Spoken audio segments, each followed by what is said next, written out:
You are Locked On Seahawks, your daily Seattle Seahawks podcast. Part of the Locked On Podcast Network, your team every day.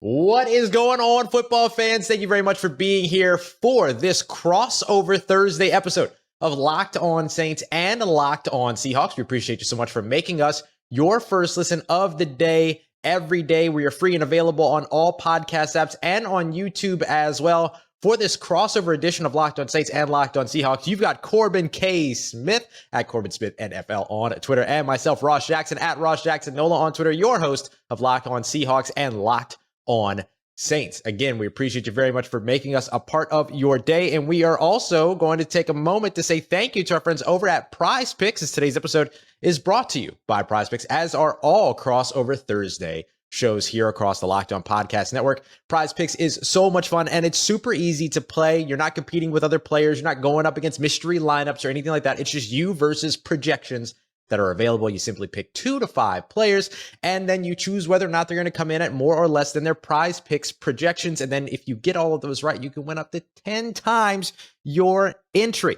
It could literally take like 60 seconds to get your entry in. So in the time that I've talked about this, you could already be making money. It's that easy. We love Prize Picks, and we know that you will too. So for first-time users, you're going to be able to get a 100% instant deposit match of up to $100 by using the promo code Locked On. That's over at prizepicks.com.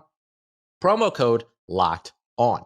Corbin, this is going to be a fun Week 5 matchup between these two teams, neither of which exactly what folks expected coming into the NFL season. I think for the Saints, that's probably on the negative side. I think for the Seahawks, it's probably on the positive side. We always start off with the biggest story for each team. So for your Seahawks, what's the biggest story for them coming into this matchup? Well, I could sit here and talk about how incredible the offense looks right now. Geno Smith is out there, dare I say, cooking and winning NFC Offensive Player of the Week. But at the end of the day, the thing that is really limiting this team from reaching its potential is the defense. Can they get off the field? They just gave up 45 points to the Detroit Lions, who were missing their top 2 receivers and their number 1 running back in DeAndre Swift. They let the Lions just move up and down the field on them, and they started the game really well. They had 2 3-and-outs, and this has been their luck. First 3-and-out that they got, they only had 1 3-and-out the first 3 games combined, by the way. So getting 2 of them in a row, that was a miracle in itself. But Tyler Lockett fumbles the punt after the first 3-and-out, and then the Lions have a 32-yard touchdown the very next play. So, that 3-and-out didn't matter. And then they gave up a fake punt pass completion on the second one that extended the drive. The Lions went down and got a field goal. So even when they're getting stops, they're not getting stops. And so you take away a few turnovers that created last week, they probably don't win that game despite the excellence of Geno Smith and Rashad Penny. This defense, 38 drives this year, 17 of them have been in the red zone, nearly 50%. That has got to get fixed. This defense still has enough talent, even without Jamal Adams. They've certainly missed him more than they did the last 2 years when he's missed games, injured. Maybe it's the scheme change. Maybe it's just the young personnel around his position. But whatever it is, this team struggled with run defense. The run fits have been awful. They've given up more explosives than anybody, and their tackling has been atrocious. They improved their last week, but still were not great. So, Pete Carroll, can your defense start to step up? You are known as a defensive coach. He's got to find a way. His defensive coordinator, Clint Hurtt's got to find a way to get this group to play up to its potential, because I don't think that this group right now, without Jamal Adams, is a top 5 or top 10 defense, but they certainly shouldn't be number 31 or number 32 with the talent they have on that side of the ball and the coaches they have on the staff. Can they figure that out in New Orleans? Yeah, I think that's going to be a big part of what you're looking for the New Orleans Saints too. I mean, I think a lot of New Orleans Saints fans that just heard you say that, you know, it was disappointing to see the Seahawks go 3-and-out 2 times in a row. Probably all just moaned and groaned because the Saints right now lead the league in 3-and-outs. And that's probably where the biggest story is going into this game, is how will this offense be able to match up against the Seattle defense, which has given up some explosives, but also has some very talented players there. I think Tariq Woolen looks like the real deal, as many of us knew he would. But I think that the Saints team, particularly over on the offensive side, particularly in the first half, they haven't really been able to get anything going. They've scored only 2 scores so far in the first half in their first 3 quarters of their last 4 games.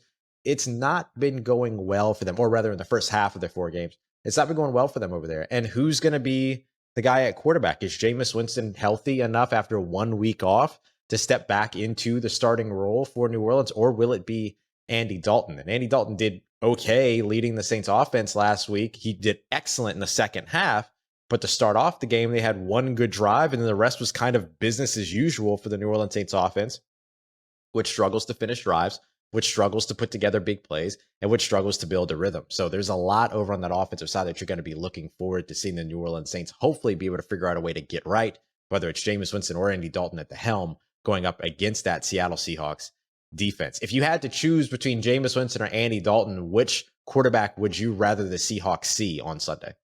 This answer is going to seem weird, but please bring on Jameis Winston. Bring on the guy that was the starter at the beginning of the year, because for whatever reason, the Seahawks, it doesn't matter who's on defense, they have allergies going against backup quarterbacks. I mean, Colt McCoy looks like the next Peyton Manning every time they play against him. They have had issues with backup quarterbacks. And then last year, they go to Green Bay and they held the Packers to 3 points in the first 3 quarters. I mean, that's just the way this defense is. Mm-hmm. They seem to elevate their game when they play better quarterbacks. And also Jameis Winston, his propensity for chucking the ball into double and triple coverage. Tariq Woolen has already shown that he can make interceptions. Quandre Diggs doesn't have one yet this year, but he's been one of the best in the business the last 4 or 5 years at intercepting passes. You'd like to see a quarterback that's less risk averse, that's going to take those shots and give you some turnover opportunities. Andy Dalton's not going to give you as many of those. Mm-hmm. And he played pretty well last week. He's a proven veteran. And again, he's got that backup tag, and the Seahawks just kind of take field days off when they play backup quarterback. So bring on Jameis Winston, the starter, who throws a lot of interceptions. And I think that would be a nice asset for the Seahawks defense, considering how much they've struggled the first 4 weeks of this season. Yeah, it'll be interesting to see where the New Orleans Saints go, depending upon the health of Jameis Winston. According to head coach Dennis Allen, that's going to be the majority of what makes the decision about how they move forward. It seems this team is still very, very much dedicated and kind of confident in what Jameis Winston can do. I think they just need to kind of get him back to where he was last year and kind of give him the same game plan that they gave Andy Dalton last week. We saw in the last game that the week 2 game against Tampa Bay Buccaneers, Chris Olave run 20 routes of more than 20, or let me say of more than 15 yards downfield in that game. We did not see that with Andy Dalton at the helm on Sunday in London. And I think that would be something that could actually help even Jameis Winston moving forward. So don't be surprised to see a more conservative attack from this New Orleans Saints offense, regardless of who's over at quarterback. Coming up next, Corbin and I are going to dive into some of the key matchups to watch in this one. We've got one on each side of the ball for each team that we'll dig into here in just a moment. Before we get to that, though, it's our pleasure to tell you about our great friends over at Elias. Elias, anytime that you've ever seen any of those wacky stats about this person kicking from this hash mark in this weather on a bluegrass field on a Thursday in the rain, that kind of stuff all comes from Elias. Those really incredible, in-depth, wild stats that you always see from ESPN stats and info and everything. Those are the folks that are bringing you now the Elias game plan app, which is going to help you. Imagine that kind of knowledge going into fantasy matchups, going into betting, all of that. You're going to be able to get all of it now in your pocket from the Elias game plan app. I have this app. I use it every now and then to make sure that I'm dropping some nuggets here and there all throughout the shows. They also have a new chat function, which allows you to talk directly, which allows them to talk directly and receive information that you need whenever you need it. So it's really, really cool. Plus, they have their new added weekly survivor pool analysis to keep you in the game week to week in those survivor pools, which, Corbin, I don't know about you. I did one survivor pool. I got kicked out the first week because I didn't consult my Elias game plan app.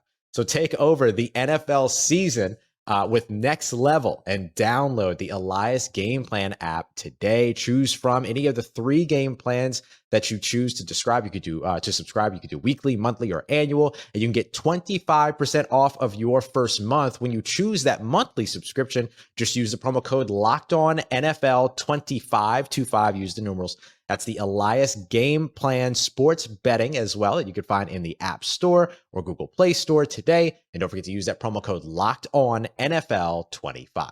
All right, everybody, continuing on with this crossover edition, Locked On Seahawks, Locked On Saints. We appreciate you very much for being here with us and for making Locked On Seahawks and Locked On Saints your first listen of the day. Don't forget to also go and check out NFL Key Predictions, giving you all the breakdowns of everything that you need to know from the local experts that cover all of your favorite teams and all the biggest matchups. You can find that every Friday on the Locked On NFL podcast and over at the Locked On NFL YouTube page as well. And of course, you get all that betting information from the leaders in sports betting and BetOnline. Corbin broke down the biggest stories when it came to the Seahawks and the Saints, but what's a key matchup that you're watching for the Seattle Seahawks offense going into this game? You have some concerns about the rookie tackles, as well as Charles Cross and Abraham Lucas have played, going up against Marcus Davenport and Cameron Jordan, particularly Cameron Jordan, because of his physicality, his ability to defend the run, bull rushing tackles into the backfield. That's a little different opponent than what Abraham Lucas has seen off the right side. And Charles Cross, I think that's really been his biggest vulnerability so far, has been pass rushers that can win with power and speed turned to power. He's been able to handle the finesse rushers for the most part because he's a very good athlete, but he's going to have to get better at blocking against power rushers at this level, and that's really the reason he's given up 3 sacks. Generally, he's played pretty well. Abraham Lucas has probably been the better of the two. He's had a fantastic rookie season, but this is a matchup, even with Davenport and Jordan not necessarily having great stats here early in the season, they always seem to play well when they play against the Seahawks. And this line's been playing better than expected, but still, I think this is playing in New Orleans with that home crowd. This is going to be a very tough matchup for them. And really, it boils down to, can those guys get the job done in the run game? And in the interior, can they take advantage of the injuries that the Saints have at the defensive tackle positions? Because this defense does not look like the one that stonewalled Alex Collins and Seattle's run game when these two teams met in Week 7 last year. And they're 20th in the NFL in rushing yards allowed. Seattle's coming off a game where Rashad Penny, who, by the way, didn't get many carries in that game last season, and he's had breakout game after breakout game since then, really playing to his potential. They've got to be able to get that run game going, and it feels like that could be an advantage for them in the interior. But Cam Jordan and Marcus Davenport off the edge, they could ruin it even if the interior blockers are having some success in the middle, opening up run lanes. Those two can wreck running games, and so that's really the matchup that I'm looking at for the Seahawks on offense. Now, from New Orleans' standpoint on offense, there's obviously the quarterback issue, but what matchup are you looking at against the Seahawks defense where there are quite a few holes, at least statistically, what Seattle has done so far to attack? Yeah, I think that the matchup to watch for the New Orleans Saints is going to be if he's healthy and on the field, and certainly Saints fans of the New Orleans Saints organization have their fingers crossed, Alvin Kamara versus fill in the blank. I mean, it's Alvin Kamara versus the Seattle Seahawks defense. This guy has had some incredible games against Seattle, including, very recently where he topped over 100 total yards, couple of touchdowns. He is somebody that hasn't really been able to get going in this Saints offense so far this season. Around 100 rushing yards, only 19 receiving yards on the season so far. And he's been dealing with injuries, only appeared in 2 of the 4 games so far. So if he's healthy coming back from his rib injury, or at least healthy enough to play, the Saints had to go without him in London as a sort of last second inactive before that game. If he's ready to go, that's a guy you got to get going in this offense. And that's maybe one of the things that, if Jameis Winston is healthy, helps mitigate maybe some of those turnover concerns, staying closer to the line of scrimmage, getting Alvin Kamara involved in the passing game, all of that. We've seen some interesting looks with Alvin Kamara already this season at wide receiver and the slot, things like that. So I wouldn't expect any of that to go away. I think he's a guy you have to get involved. And it was a surprise to see him not active last week in London. So if he's active this week and you're able to get him going, that's a huge one to watch for the New Orleans Saints for sure. Looking over to the defensive side for Seattle, obviously that defense gave up 45 points last week to the Detroit Lions. I don't know how much of a concern that is in terms of the explosives, but is there a specific matchup that you're going to be keying into from the Seattle Seahawks perspective to see if they can mitigate that? I'm going to piggyback off what you just said because Alvin Kamara is probably one of the players that has given Pete Carroll nightmares. One of the few players that's given him nightmares because I joke about this, but this is what it's felt like watching him play against the Seahawks defense, even when they had Bobby Wagner and some of those guys that are no longer on the team. It's like the Saints slather him in oil before they take the field. And like, you just can't see it. Like it's invisible oil or it's butter or something. And just, tacklers are just flying off him. And the reason it seems like it's oil, like it isn't typical missed tackles. It's like they're missing and then flying 15 yards because of this liquid. Like they can't get him down. And then his underrated power, the screen game, which the Seahawks have been so bad at defending. They haven't been as bad this year in that regard, but they've been so bad at everything else it hasn't been noticeable. But they've had their issues getting Alvin Kamara down on screens. Last year's game, he murdered them in the first half with a couple of big screen plays. They couldn't get him down. So that one is priority number one. If he plays, you have got to find a way to get him down. Gang tackling, you got to fly to the football, get him down, limit his damage. But I'm going to go to the trenches for my other matchup that I want to emphasize here because without Teron Armstead being at left tackle, Hurst has played pretty well, at least in pass protection. His numbers look pretty solid. But Uchenna Nwosu has been Seattle's best player on defense, and he can win with finesse. He can win with power. Probably should have 3 sacks, had one taken from him because of a penalty in the back half of the secondary last week. He's been fantastic, was a player of the week in week 1 and that win over Denver. I really like that matchup for Seattle, and they didn't get a lot of pressure on Jared Goff. I think Nwosu can have success against Hurst, and I like the matchup even on the right side. Ryan Ramczyk is a really solid tackle, but at some point, Darrell Taylor's talent is going to match production. And these first few weeks, he just has not been able to get going. He's had a strip sack, though. He's still an elite athlete. That is the kind of guy that has given Ramczyk some issues in the past. So this is a game that I actually think the pass rush can come to life a little bit on the outside for the Seahawks. The tackles for the Lions are pretty good. I think there's a little bit of a downgrade to the Saints. Not a bad offensive line, but this feels like this could be a matchup the Seahawks are able to exploit in this road game and get some pressure on whoever is playing quarterback. Yeah, that's going to be a big one because it won't matter who's playing quarterback, right? If they get to a point to where the Saints are giving up pressures or losing on the outside, no longer matters who's at quarterback. That pressure becomes an equalizer between across that conversation. When it comes to the Saints defense, I think you're looking for Marshawn Lattimore to have a big bounce back week here, or at least you're certainly hoping for it if you're a New Orleans Saints fan. Gave up 100. He was a part of Justin Jefferson gaining 147 passing yards last week. He also had a jet sweep run for a touchdown, dropped a touchdown pass, dropped another pass as well. So for Marshawn Lattimore, who's still top 15 in many crucial categories in terms of catches allowed, reception percentage allowed, yards allowed, hasn't allowed a touchdown yet so far this season, snaps per target, snaps per reception. He's still up there in terms of the upper echelon of cornerbacks. So there's no reason to expect that he's taken a full step back against, after one game against Justin Jefferson. And the fact of the matter is that there's only 4 or 5 guys in the NFL that can do what Justin Jefferson does off the line of scrimmage. And, DK Metcalf and Tyler Lockett are very, very talented players, but they're not that particularly off of the line of scrimmage, but they are big time bullies. And we have seen, particularly between Marshawn Lattimore and DK Metcalf, we've seen the tempers come about, right? And we already get your boxing gloves ready. Yeah. And we already saw it, earlier on in the season with Mike Evans, and then Marshawn Lattimore, Mike Evans getting ejected. I don't think it's going to go that far with DK Metcalf, but these guys get to one another. So it's going to be really interesting to watch. And certainly if you're a Saints fan, you're seeing some of the big explosive plays that have been let up. The Saints have been shooting themselves in the foot with penalties. They've been shooting themselves in the foot with turnovers, and they've been shooting themselves in the foot with the explosive plays that they're letting up over in the defensive side. And there's 2 very explosive wide receivers on the opposite side of the line of scrimmage. So Marshawn Lattimore, and I think even Paulson Adebo on the opposite side, they got a lot of work to do this weekend as they try to bounce back from giving up 147 receiving yards to Justin Jefferson and then giving up over 70 to Adam Thielen as well. Can't let that happen here against Seattle because it's not going to stop at those numbers if Geno Smith gets rolling like he did on his way to 48 points up against the Detroit Lions.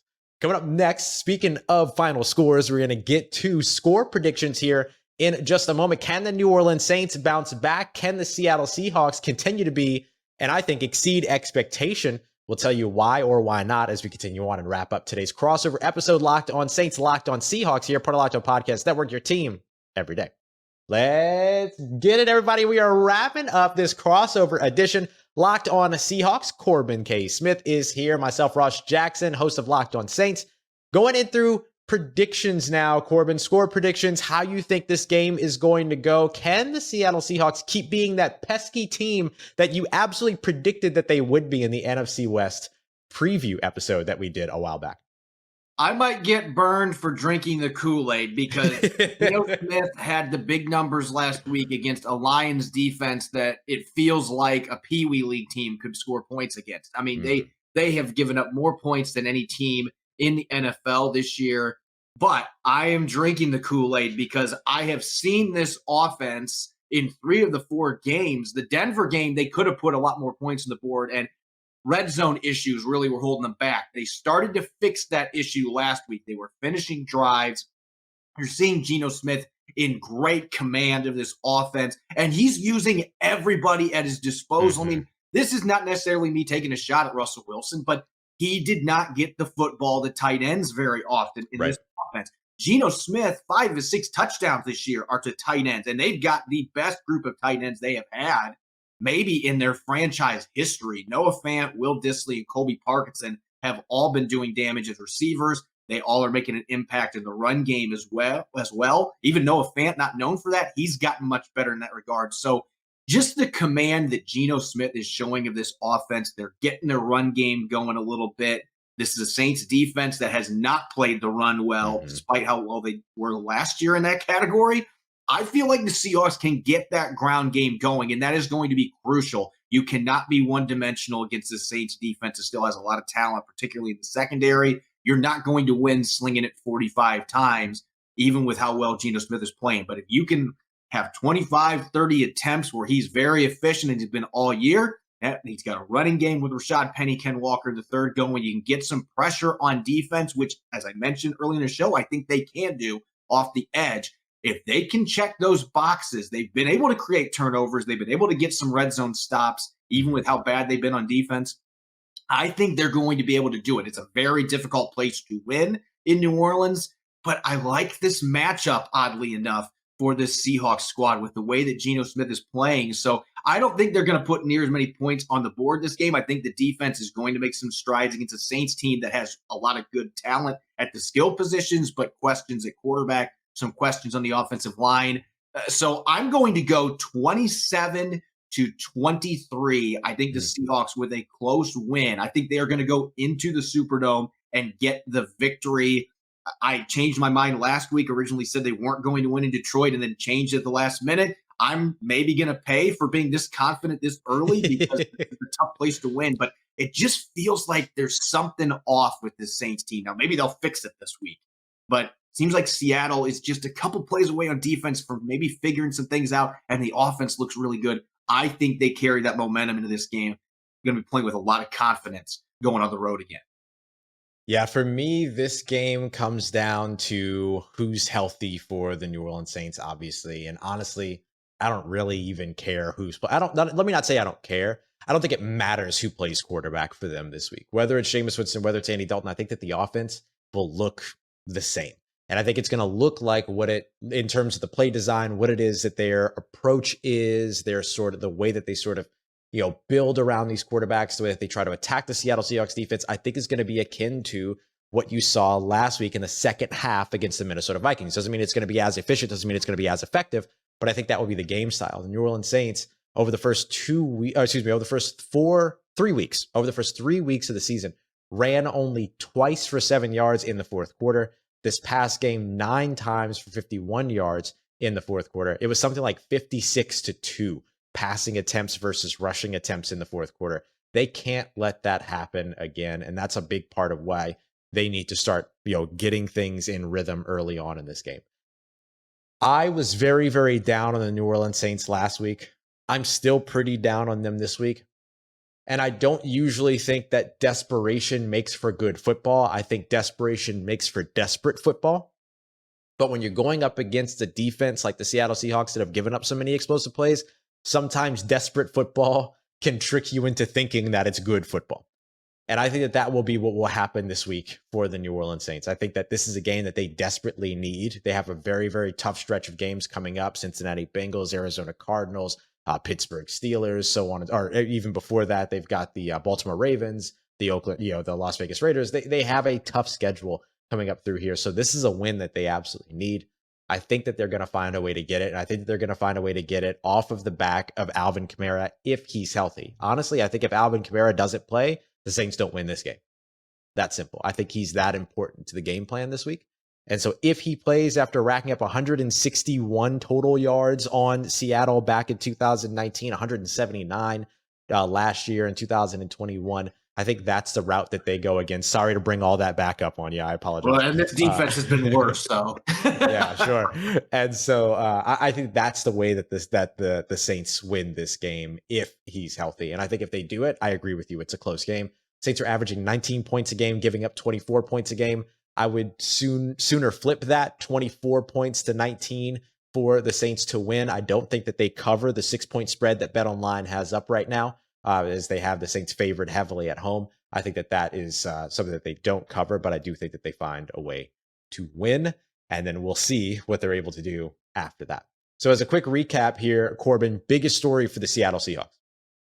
They got to play defense. They got to find a way to get off the field. And there were some positive signs in Detroit last weekend. Oddly enough, I felt more optimistic after watching that game than the week before when they gave up 27 points to the Atlanta Falcons. Even though they gave up 45, there were so many plays that they were so close to making. It just feels like if they could just shore up a few things, there were less missed tackles, then maybe they've got a chance to start riding the ship on defense. It's what they've done the last couple of years. Middle of the season, it's like a light switch has come on.